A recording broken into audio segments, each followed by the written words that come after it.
Welcome again. So we're very pleased to be here with all of you for this side event at the very special occasion of the presentation of the first report of the newly appointed working group on the rights of peasants and other people working in the rural areas. It's a particularly important moment for us, civil society, grassroots, peasants and rural organizations and states committed with the promotion of peasants' rights, as we have been advocating for this for many years, first in the framework of the elaboration of the UN drop, and later on advocating for the creation of a UN special procedure dedicated to the promotion and implementation of this legal instrument. We are sorry for the change of time, last minute, but because of the delayed agenda of the session, there would have been a conflict of time between our side event and the interactive dialogue. So I'm glad that at least you made it to the event. So some very few introductory remarks.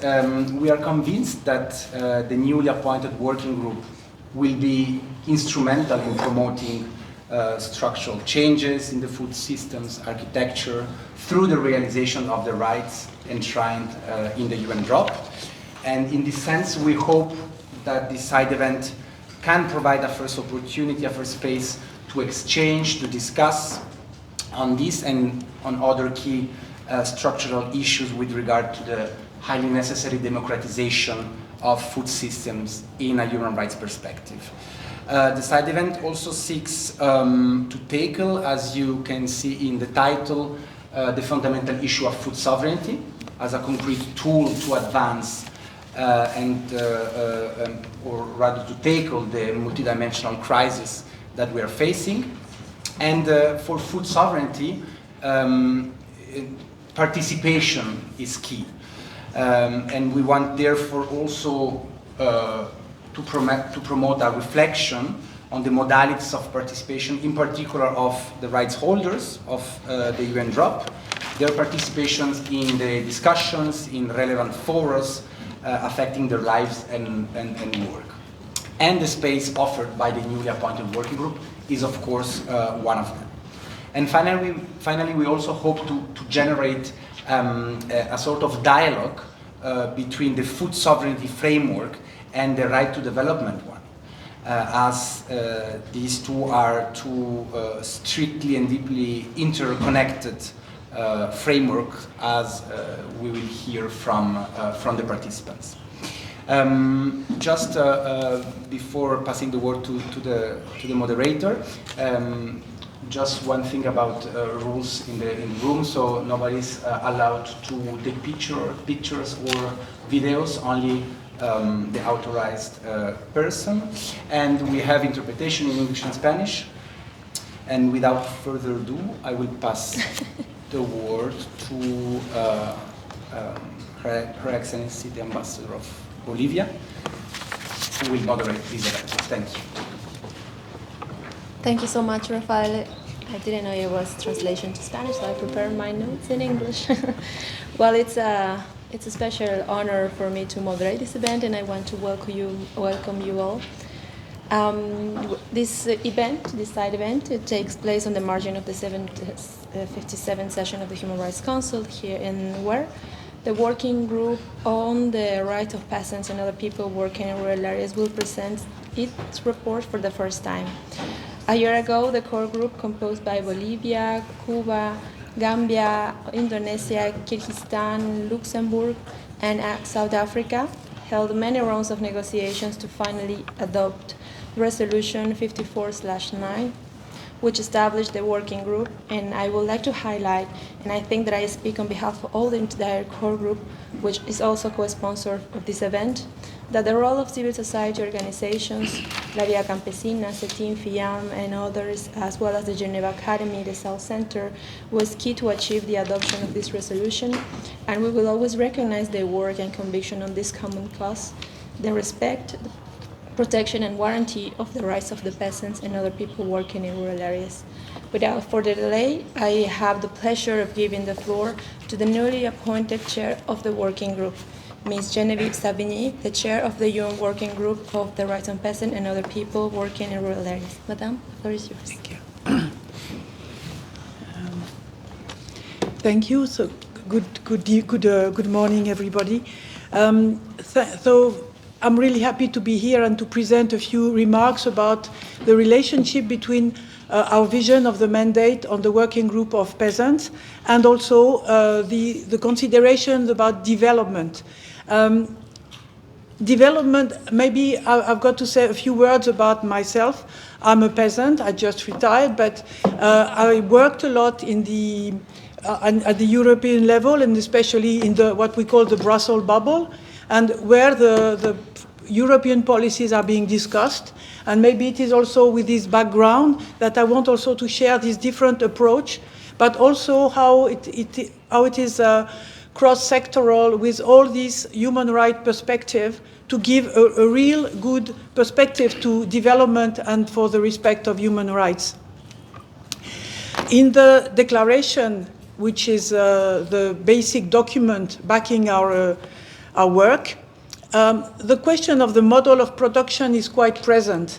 As when we define what is a peasant, we mention agroecology, so which is defining the way that we intend to work on the land, working with nature and protecting nature biodiversity.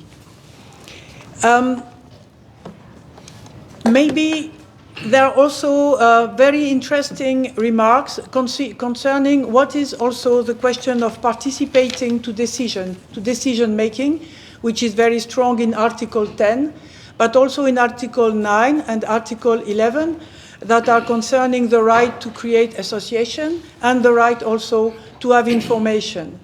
It is really basic for mostly small peasants and small food producers in general that they are taken into considerations when food issues are concerned. And the food systems, it's something which are, I say food systems in plural, because it is difficult to say that there is only one way to feed the people.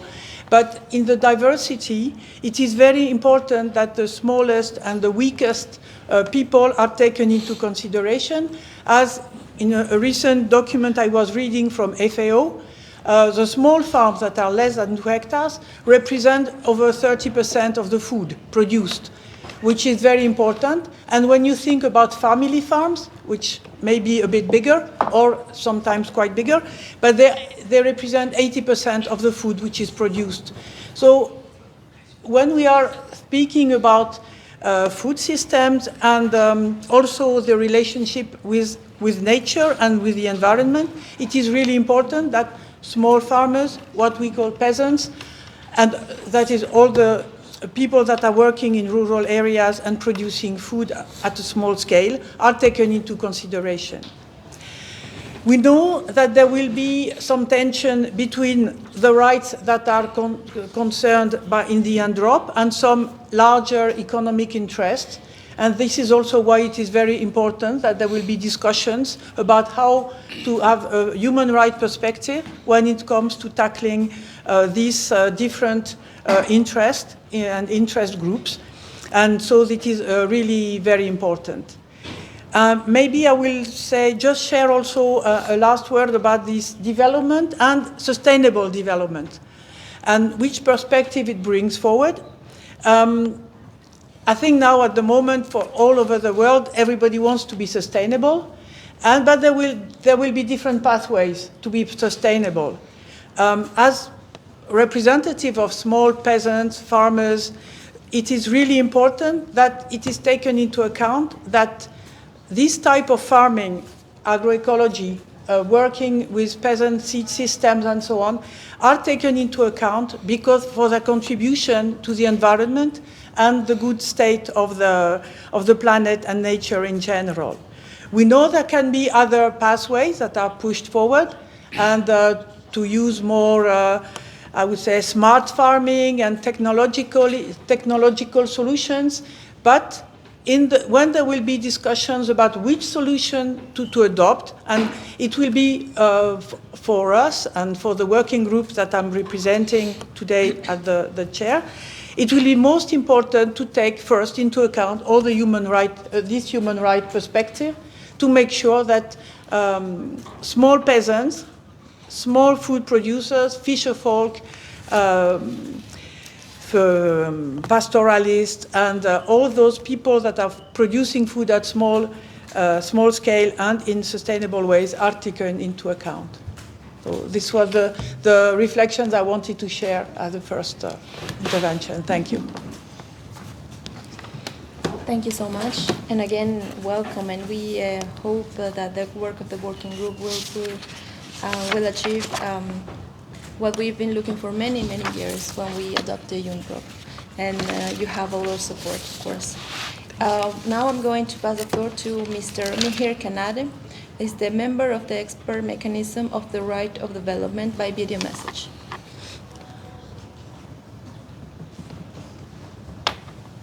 Thank you very much for the kind invitation to join this panel and to share my thoughts on the topic of rights of peasants and rural people in food security, food sovereignty to tackle multi-dimensional problems.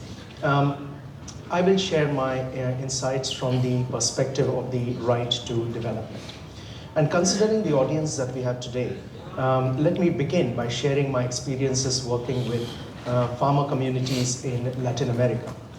What I've noticed is that there is a huge sense of misunderstanding when it comes to the concept of right to development. I often hear a lot of farming communities asking me, why are you talking about the right to development? Don't we have the right not to develop? And I think this comes from a general historical perspective in Latin America, where development is often associated with economic growth and rampant industrialization that has often had severe impacts on the farming community and rural people.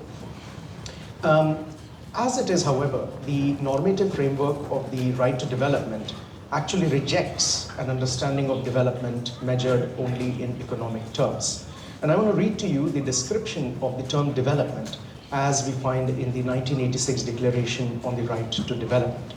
It says development is a comprehensive economic, social, and cultural and political process which aims at the constant improvement of the well-being of the entire population and all individuals on the basis of their active, free, and meaningful participation in development and in the fair distribution of benefits resulting therefrom. So development here is measured in terms of well-being. That's how it is understood in the context of the right to development. It explicitly, in fact, rejects the idea of measuring development in terms of econometric values such as GDP or GDP per capita. So in that sense, I think the right to development can play a very important role in protecting and guaranteeing the rights of peasants and rural people. Now, the right to development itself is defined as an inalienable human right of all individuals and peoples, by virtue of which they are entitled to three guarantees: the right to participate in, the right to contribute to, and the right to enjoy their own development, which essentially means that the authors of what development is are the rights holders. It's they who decide. It's the peasants, it's the rural community that decides what development means to them in their own context. It's not the state, it's not the international community. The right to development is also often referred to as a right to self-determined development. And I think for rural people in particular, the idea of self-determination or self-determined development is quite central and has a deep impact on food sovereignty and food security. If you take a look at Article 1 of the ICCPR and the ICESCR, where the right to self-determination is defined, it in fact says that in no case may a people be deprived of its own means of subsistence. And clearly this has importance for food security and self-determined food systems. From a right to development perspective, and in the context of our discussion today, the ability of peasants and rural people to determine their own food systems is integral to what they understand as their own development. Because this helps them define their own policies, food and agricultural systems, in order to produce healthy and culturally appropriate food according to their needs and customs. And I would say, indeed, food sovereignty is central to their economic, social, and cultural development. Food sovereignty is clearly at the heart of rural economies. But food also builds societies and social capital. Food is also culture. And the UN DROP clearly recognizes this. The normative framework of the right to development guarantees the rights to peasants and rural people, including farmers, to participate in, contribute to, and enjoy self-determined development. Now, in this context, participation is indispensable for ensuring food sovereignty. But participation must not be a mere formality.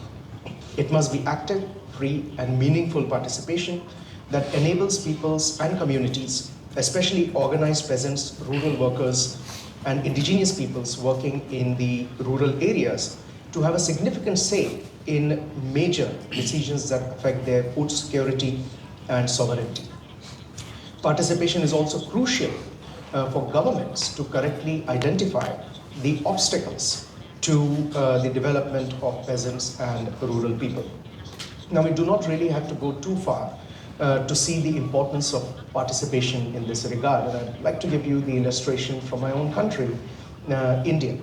As you may recall, a few years ago, the government of India, the parliament, adopted some farm laws. They modified and amended farm laws, arguably good laws. I mean, my own legal analysis was not as critical of the farm laws amendments as some others were. However, you would have seen that for 2 years, farmers in the northern belt of India went on a protest. They blocked highways, nothing came in, nothing went out. And that was a terrible disaster in terms of the trade. However, at the end of those protests, towards the end of those protests, the head of the state came on the national television, apologized to the nation, withdrew the law, and said, "We failed to consult." This is a classic example of how participation is important for food security and food sovereignty, especially of rural people and farmers whose livelihoods can often be dependent on such policies. Now, there are a number of pressures on peasants in respect of food sovereignty, big agribusiness, and an enabling environment for such agribusiness that can be nurtured and promoted by states is an existential threat to livelihoods and sovereignty. Same, I would say, goes for businesses, giant businesses that promote GMOs. But we won't really understand the obstacle to food sovereignty today if we only focus on the national dimensions. And in this context, the role of international financial institutions is very important to look at. In our own work within the expert mechanism on the right to development, we have seen and heard often from stakeholders about the conditionalities imposed by the IMF or the World Bank on loans given to poor countries, which are reliant to a large extent on the farming sector. And some of these conditionalities can include elimination of subsidies to farmers, high interest rates for domestic borrowing from domestic banks for farmers, coupled with elimination of tariffs. And the impacts of this are very severe. You often find farming communities, with their produce right in front of supermarkets, which have cheap subsidized food from the outside, competing with locally produced food. And such policies of international financial institutions can be very, very detrimental to the livelihoods. And these are then coupled with other measures such as devaluation of currency, cutting spending on social welfare such as health and education, which only adds to the overall burden. Let me turn to the World Trade Organization. WTO negotiations must take into account the rights of peasants and rural people, especially since they don't have a direct voice in the negotiations. There are significant concerns about discussions around agriculture trade liberalization, including pressures from developed countries on developing countries to eliminate their subsidies while continuing to give domestic and export subsidies to their own farmers. There are also pressures to eliminate stockpiling of food grains by developing countries to cater to times of drought. And in my own work, in my own book on multilateral trade and human rights, I had suggested that the only way to ensure that the rights of peasants are not violated is to conduct human rights impact assessments before and after trade policies, particularly agricultural trade policies, are adopted. However, we do know that there is a lot of reluctance, both from developed countries but also institutionally within the WTO, to mainstream human rights impact assessments, and that definitely needs to change. Finally, international development cooperation practices often also undermine the right to development. For instance, official development assistance and humanitarian aid providers often insist on procurement of grain or agriculture produce from their own farmers rather than procure them locally from the recipient country. So ladies and gentlemen, we need to tackle obstacles to food security and sovereignty both at the national and international levels. And I contend that the normative framework of the right to development can be a very potent ally in protecting the rights of peasants and rural peoples. Thank you. We thank Mr. Canare for sending the message, a very important and interesting one, and as it is for the working group to work along with other human rights mechanisms and to cover all the issues that are implied in the UN drop.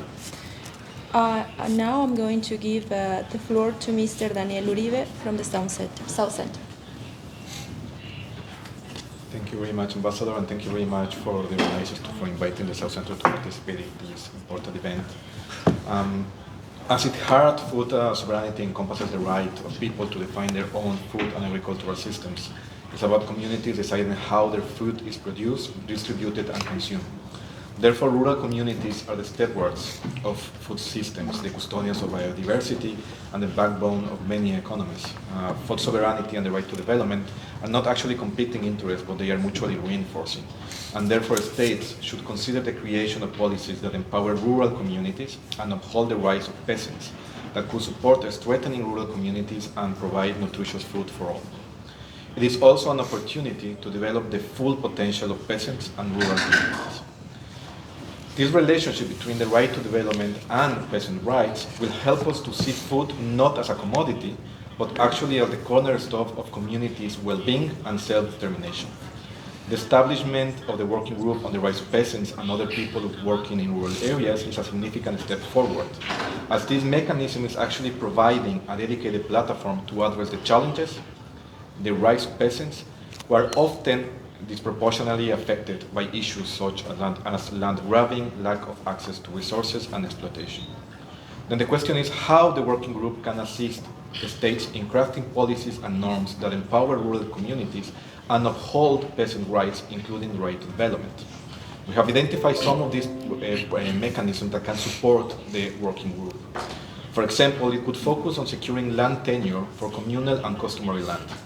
The working group can support the states in protecting and strengthening their public policies and legislation towards guaranteeing land rights for smallholder farmers, peasants, and indigenous communities. There is also the vital issue of access to seed sovereignty.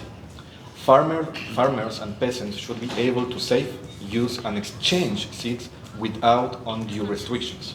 The working group could explore mechanisms to support these initiatives that promote diverse, locally adapted seed systems that foster resilience, in particular in the face of climate change and corporate control. This process would also include, for example, analyzing the existing intellectual property, trade, and investment regimes in line with a systemic interpretation of a state's human rights obligations, including the right to development. As mentioned by the member of the working group, agroecology is a pathway to food security that respects both people and the planet. The working group can encourage policies that support agroecological approaches, recognizing their potential to enhance biodiversity, soil health, and community livelihoods. I would like to look at the issue of increasing economic burdens of communities, and particularly rural communities. Small-scale farmers and peasants need a fair and equitable access to economic resources that do not increase the debt burden. The working group can identify policies and best practices that remove the barriers and create opportunities for rural communities to participate meaningfully in the economy, including through the creation of cooperative, solidarity loans, and low-interest loans, among others. I would like to thank you very much. Thank you. Thank you, Mr. Uribe, for those proposals for the focus on the work of the working group that are very interesting and important too. Now I'm going to give the floor to Mr. Diego Monton from la Vía Campesina, el Movimiento Somos Tierra de Argentina. Muchas gracias. Gracias por estar aquí, gracias por la invitación. Brevemente quería compartir algunos momentos que para nosotros son importantes para poder identificar en qué situación estamos hoy luego de una larga lucha.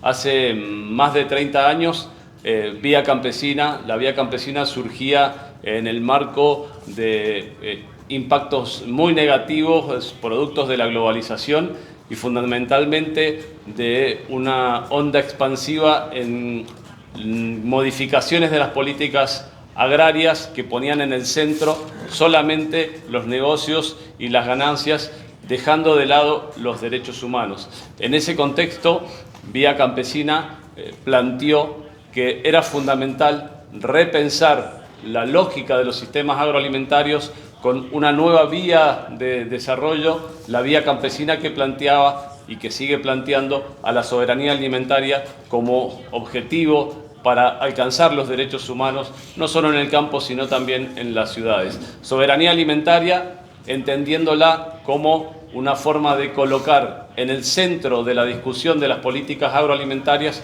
los derechos humanos, fundamentalmente los derechos de quienes producen alimentos y los derechos de quienes consumen. Por encima, muchas veces, deberían estar de los intereses corporativos. En esa dirección, entonces, comenzamos a plantear la necesidad de avanzar el desarrollo de una carta, de una declaración, de un proceso de reconocimiento de los derechos de los campesinos, entendiendo no solamente como un proceso que habla de la situación de los campesinos, sino también, insisto, como una propuesta en torno a un mecanismo de desarrollo para el conjunto de la población global. 30 años después podemos ver que muchos de los impactos que señalaba la Vía Campesina lamentablemente se profundizaron. En aquel momento, si vemos los documentos, hablábamos de un sistema agroalimentario global que estaba ya dominado por un grupo de unas 10 corporaciones. Si hoy analizamos la situación, son entre 5 y 6 las corporaciones que hoy están dominando. Es decir, el proceso de concentración se ha agudizado, y cuando analizamos los índices de crisis alimentaria como el hambre o crisis climática y su relación con esa forma de producir alimentos, vemos también que las principales crisis que estamos afrontando están relacionadas a esa problemática. Fue así que se dio una ardua tarea que tuvo muchísimos aliados, entre los cuales también debemos contar muchos estados que se fueron sumando y acompañando esta iniciativa, y que logramos en el año 2018 la adopción y la aprobación de la Declaración de Derechos Campesinos y otras personas que trabajan en zonas rurales, que fue un gran paso. Nosotros lo consideramos un paso histórico, y en nombre de todos esos estados que acompañaron siempre resaltamos el rol que tuvo el Estado Plurinacional de Bolivia en el compromiso que puso y que sigue poniendo para este proceso. Finalmente, rescatar como un paso muy importante el año pasado la creación del grupo de trabajo de expertos. Para nosotros es un instrumento muy importante. Queremos también saludar que su primer presidente sea una mujer. además de campesina y de experta. Creemos que eso también marca la impronta y aumenta nuestras expectativas en torno a lo que podemos avanzar respecto a esta nueva etapa. Y solamente plantear algunos desafíos que para nosotros tenemos a partir de ahora. Por supuesto, la situación en el campo, en el mundo, sigue siendo muy grave y es urgente que podamos avanzar con la aplicación, la adopción y la puesta en la realidad de los artículos que plantea la declaración. Por eso la tarea de difundir y de promover la declaración en los estados es muy importante.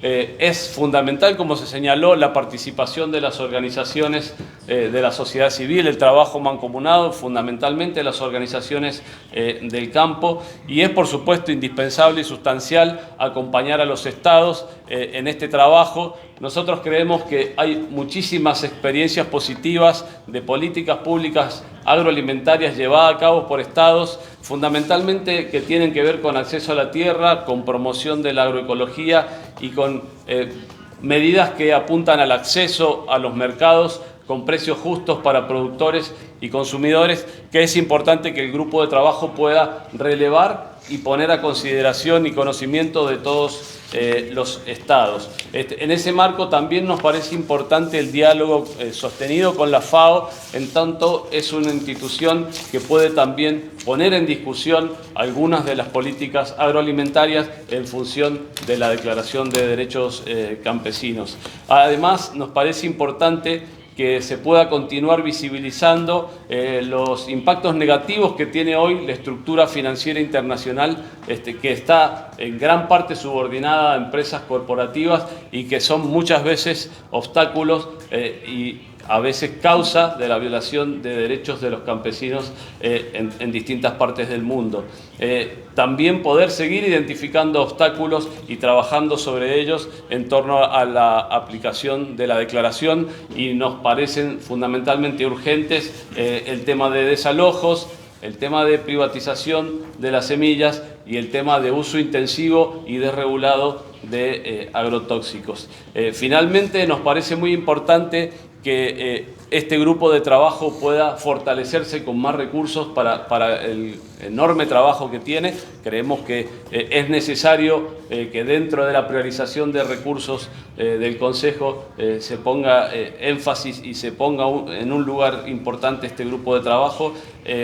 Y decir que Vía Campesina sigue comprometida con este proceso, seguiremos estando aquí, acompañando, en diálogo y por supuesto también haciendo nuestro trabajo en cada uno de los países, en más de los 80 países que Vía Campesina está presente, convencidos de que más derechos campesinos significa más alimentos saludables para los pueblos del mundo.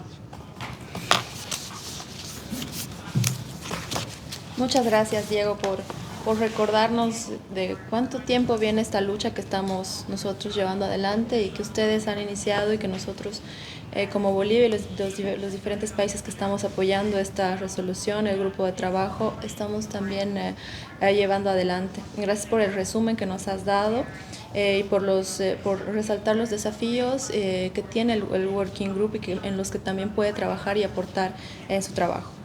Now I'm going to give the floor to Ms. Yasmin El Hassan from La Vía Campesina from Palestine. Thank you everyone for being here. Palestinian peasants, farmers, herders, and rural communities are enduring an unprecedented onslaught of Israeli settler colonial violence, land theft, and destruction in the Gaza Strip, the West Bank, and all of historic Palestine. Israeli attacks from the ground, the air, the sea, from every angle are relentless all throughout the Gaza Strip. And this is devastating the core infrastructure for life. And this has included a deliberate targeting of the agricultural and fishing sectors, including destruction of greenhouses, agricultural fields, water systems, irrigation wells, open-air farms, rural roads, livestock facilities, the seaport, fishers as they are fishing trying to survive in a famine. The entire population is hungry, and no one is safe. The Israeli attacks on the foundation of food systems exacerbates the already dire food crisis in the Gaza Strip, which has been compounded by 17 years of Israeli siege. The ongoing famine in the Gaza Strip is human-made and has been manufactured by the Israeli occupation and its supporters. Parallel to the genocide, Israel has rapidly escalated the pace of its land theft in the West Bank. In 2024 alone, the Israeli occupation confiscated and stole 23.7 square kilometers of land in the West Bank, minimum, so far, and we're not even done with the year. And this marks a record high that surpasses the combined total of the land stolen over the past 20 years. Along with the constant violence of the Israeli occupation forces and the imposition of around 800 movement obstacles, Israeli settler attacks have skyrocketed. With the ideological and financial support of the Israeli government, Israeli settlers target and systematically disenfranchise rural communities, destroying agricultural land and infrastructure in addition to homes and livelihoods. It is no coincidence that the Israeli settler attacks strategically target Area C of the West Bank, which is the largest and the most fertile part of the West Bank. This is the prime target also of Israeli settler expansion. And as the historic food basket of the West Bank, this land labeled as Area C is critical to Palestinian livelihoods, agricultural, herding, and food systems. But none of this is new. This Israeli land theft, resource exploitation, military and settler attacks, and consequential forced displacement of Palestinian communities are tools that Israeli settler colonialism has been utilizing for decades. And the targeting, disruption, and destruction of Palestinian food systems is a tactical strategy of Israeli settler colonialism, attempting to sever the indigenous relationship with and interdependence on the land. If a population cannot sustain itself on its land, how will it remain? UNDROP is a significant step in enshrining the rights of peasants and rural communities globally. And it is a critical tool for dismantling the structures of oppression that impact peasants all over. In the Palestinian context, there are key structural preconditions necessary for UNDROP to be applicable and realized to its fullest extent. Settler colonialism is fundamentally oppositional to the rights of peasants, farmers, and rural communities. Our struggle for food sovereignty is necessarily tied to our struggle for self-determination, land sovereignty, and liberation. One cannot happen without the other. That means that the realization of the rights enshrined in UNDROP necessitates an end to the Israeli siege of the Gaza Strip, an end to the Israeli occupation of Palestine, and the self-determinations of Palestinians in Palestine. The responsibility on and the legal obligations of states, duty bearers, and mandate holders has never been more clear. The ICJ recently determined that the Israeli occupation and presence in the West Bank is unlawful. There is also the ongoing ICJ case about the Israeli committing genocide. And just yesterday, the General Assembly in New York voted overwhelmingly in favor of an end to the Israeli occupation and for sanctions against Israel. The international community must uphold its obligations by not recognizing or assisting in maintaining the Israeli occupation's unlawful presence in occupied Palestine, or its genocidal acts, and all other human rights violations, which systematically target rural communities, peasants, farmers.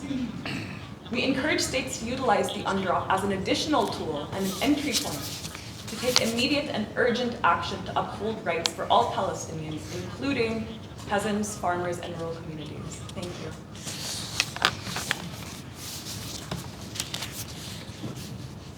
Thank you, Ms. El Hassan, for the explanations and for telling us how difficult the situation is. And of course, as Bolivia, we've been supportive of the cause of the Palestinian people.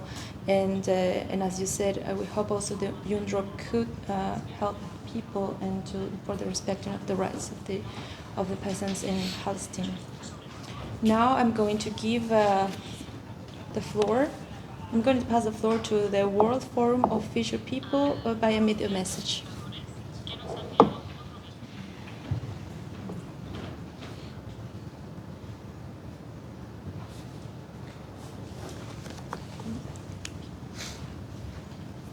The small food producers are feeding the world. The small farmers, the people, herders, producers, agricultural workers, and women in all these sectors, they feed the world. Unfortunate situation is they are the people who are hungry. They go to the bed. Most of the people, they go to the bed unhungry. Because they cannot control over their resources. The land, the water bodies, the aquatic ecosystems, the forests, and also the land. The total capturing by the corporates are the dominant factor today.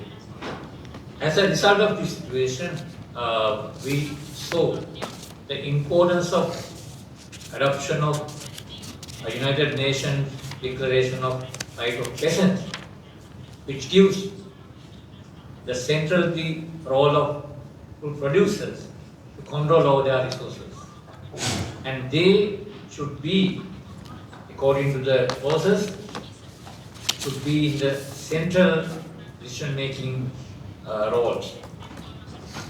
Unfortunate situation is that our countries, our states, they are not really considered this as a very important factor, because we know our governments are not having political will to implement these important declarations, instruments which are adopted by UN systems.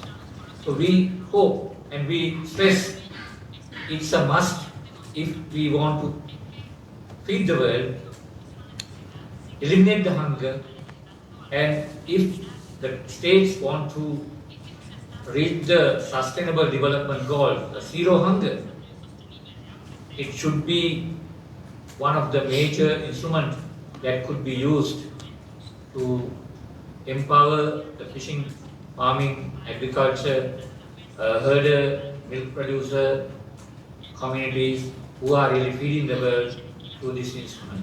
So we urge from all the governments, all the states, to take this as an important message coming from the food producer communities and think how they can make sure that they are taking serious look into this process, serious look into this instrument into their own systems to change the food systems without giving the opportunity to destroy our environment, dispossess our resources, dislocate, displace our people from their own resources, giving them the central role that they play to ensure to feed the world, ensure we eliminate the hunger through people's involvement, people's decision-making process.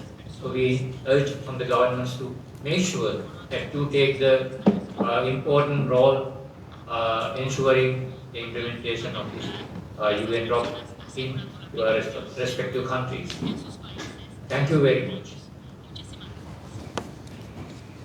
Thank you. Now I'm going to open the floor for questions and comments if there's any. Thank you, Luxembourg Ambassador. Thank you so much for being here. You have the floor.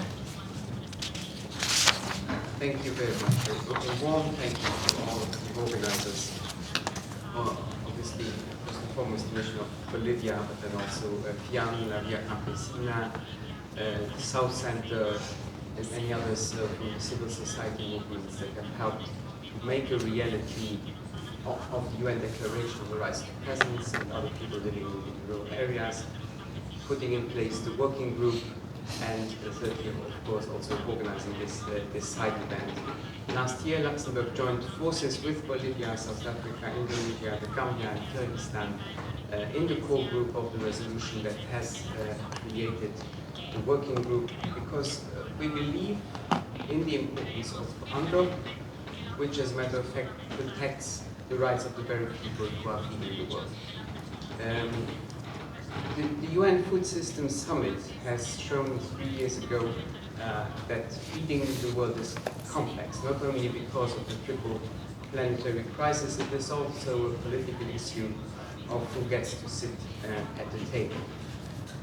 Back then, the same as now, Luxembourg supports civil society and peasants' movements who speak for the millions of peasants and rural people and their full and effective, meaningful participation in these discussions. This is a question for us of coherence. Coherence on the one side of our commitment to fulfill the Agenda 2030 Sustainable Development Goals, and on the other side of our commitment to the realization of all human rights, civil and political, economical, social and cultural, the right to development, and the right to a clean, healthy and sustainable environment.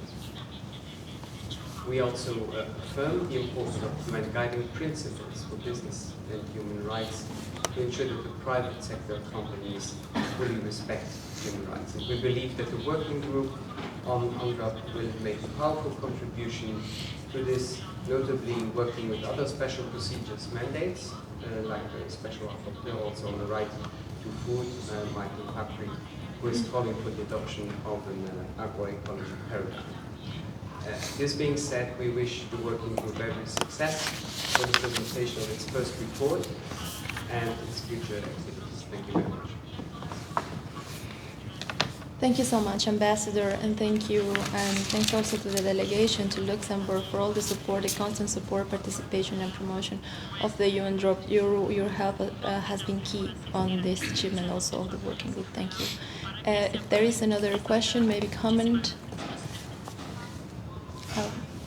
Yeah, okay. Iram, please. Thank you so much.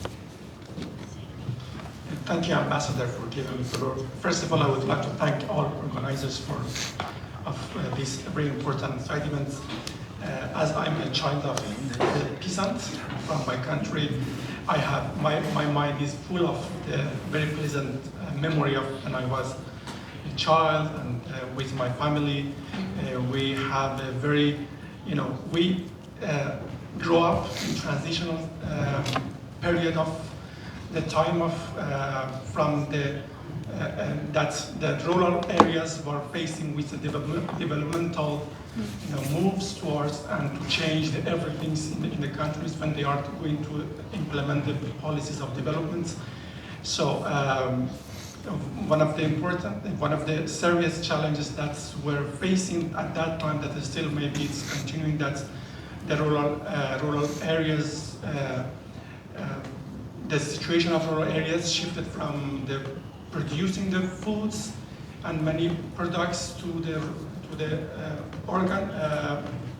other places to receive, to be consumers of the products from the other industrialized countries. It was changes, and I would like also to thanks and all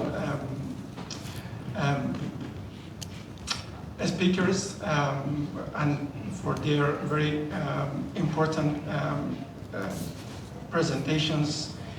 In particular, here in the report on the situation of Gaza, especially dire conditions of rural areas and agriculture infrastructure in this region was, particularly heartbreaking. I hope that we can see the end of the colonial suffering of the people of Palestine and Gaza. Please, thank you.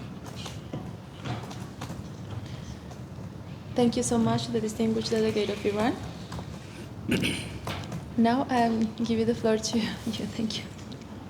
If you can present yourself, please. Yes, thank you very much, Ambassador, Civilian, PN International. Yes, I just also echoing what we have heard, it is a big day for us to have a side event with members of the working group, to have an interactive dialogue just after this on the rights of peasants and people working in rural areas. So it has been a long way. Yeah, we appreciate all the states that also supported the process. And we also know there is still a lot of work ahead now. So we have seen good practices since 2018 in some states implementing the declaration, and we look really forward to see more of it also with the support of the working group, having also experts from all 5 regions. Is a very, very, very powerful tool, and so we call on all states also to really engage with the working group and make sure that the rights of peasants and other people in rural areas are really protected. We have heard it before, there is an urgency. We have to have a transition to a different model, to agroecology.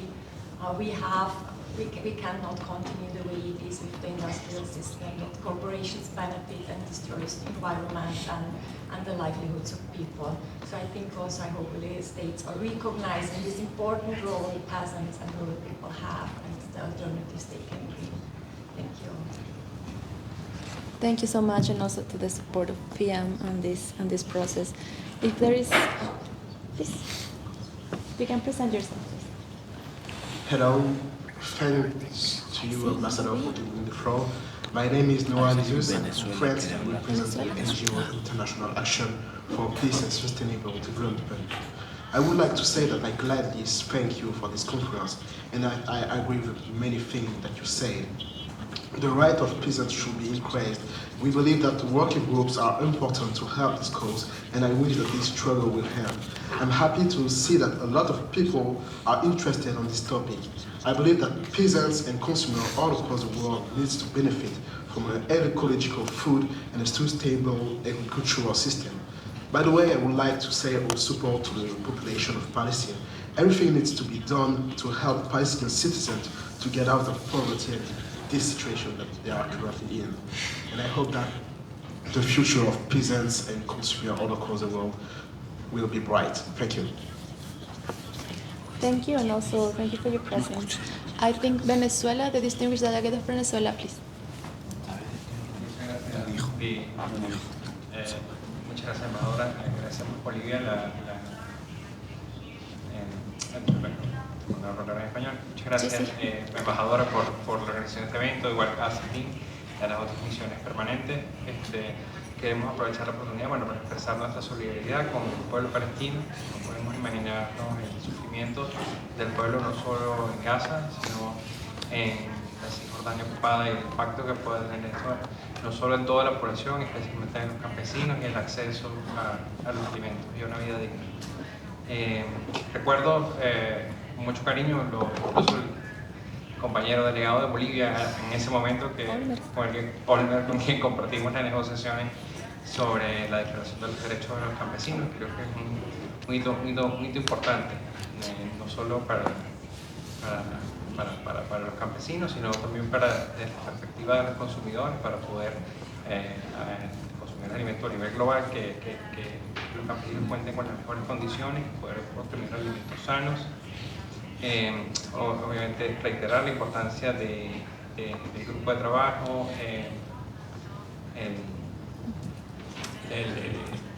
mecanismo de expertos, que tiene un rol sumamente importante en la promoción de los derechos de los campesinos, pero además creo que estamos viendo en el ámbito del Consejo de Derechos Humanos negociaciones o expresiones sobre nuevas tecnologías, inteligencia artificial, y estamos dejando de lado el cuidado de la madre tierra. Entonces, bueno, vamos hacia la era cibernética y, bueno, ¿de qué nos vamos a alimentar? Y sin duda el problema de las grandes corporaciones en las producciones y la masificación del consumo y los problemas que ha generado el sistema capitalista e incluso en cada uno de los individuos, de cómo apreciamos la forma en la que nos alimentamos y cómo estamos viviendo nuestro día a día. Muchas gracias por la organización de este evento. Esperamos todos los éxitos del mecanismo de expertos y esperamos que sus contribuciones trasciendan el Consejo de Derechos Humanos y trasciendan hacia toda la humanidad. Muchas gracias.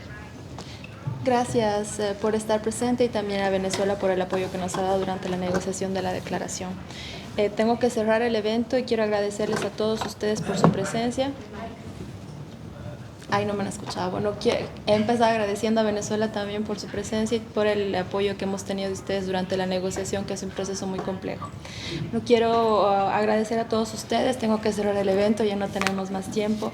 Agradecerles por su presencia, por su compromiso y por el constante apoyo que también vamos a necesitar hacia el grupo de trabajo en sus presentaciones de informe, en las contribuciones que necesitamos a su trabajo, cuando ellos saquen el cuestionario, creo que ya lo hicieron. Y otra vez, gracias por su presencia y por su constante apoyo. Buenas tardes.